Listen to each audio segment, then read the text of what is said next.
সারা দিন reels reels reels. হ্যাঁ কি হয়েছে? কাজ আমি করে এসেছি। হ্যাঁ রুটি ঘুগনি চা বানিয়ে রেখেছি, খেয়ে আসো গিয়ে। আবার কেলু আমার কেলুই আসো, ক্যামেরা অন করলাম, কি বলবো বলো? কেলু মাগনাই পুতাছে আড়াইয়া দাঁড়িয়েছে। মানে কি ডায়লগ? আমি কিন্তু ডায়লগ বুঝি না। লা লা লা লা লা লা লা লা। কি হয়েছে? তো রিলস বানানি যে সাত সকালে দেখো না রোদ রয়েছে, রান্না দে ভালো লাগে সকাল সকাল। কামগুলা কি করবো? কেন রুটি ঘুগনি চা আমি বানিয়ে রাখছি, শুনতে চাই না।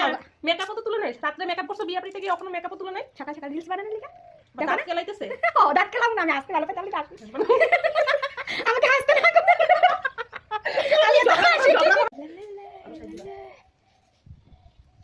কি হইছে? সারাটা দিন রিলস আর আমি একলা একলা কাম করে করে মরি। হ্যাঁ একলা কাম করো, আমি কি সব করি? কি করো? কি করে উল্টে রুটি ঘুগনি চা বানাইছি, তুমি ঠাকুর পূজা দিছো, কি হইছে লিগা? তো তুমি যে মুখের মেকআপও তুলে নাই, কালকে রাতে বিয়া বাড়িতে গেলা। এত কষ্ট করে এইচডি মেকআপ করছি, মেকআপ তোলার লিগা সকাল সকাল একটু রিলস বানিয়ে লই, পরে দেব। সারাদিন রিলসে কি ভাত দিব? হ্যাঁ দিব তো, যখন টাকা আইবো তখন দিব। টাকা টাকা আর আইবো না। এই আইবো একদিন হলো তো আইবো না। বিয়া করে শ্বশুর বাড়ি যাও। ও বাবা ওখানে শ্বশুর বাড়ি পাঠাই দিতেছ আমার, দেখছো? তাহলে বুঝবা কাজ কারে কয়। নাও তুমি করো, তুমি তো হইছে বিয়া, আমার কথা থাকো। আমি তো কথা বলছি। তুমি আমার কেন কো? আমি তো মেয়ে ঘরে রাজরানী হয়ে থাকবো। আবার রাজরানী তো কুলে উঠাই বয়ে রাখি। উঠাও।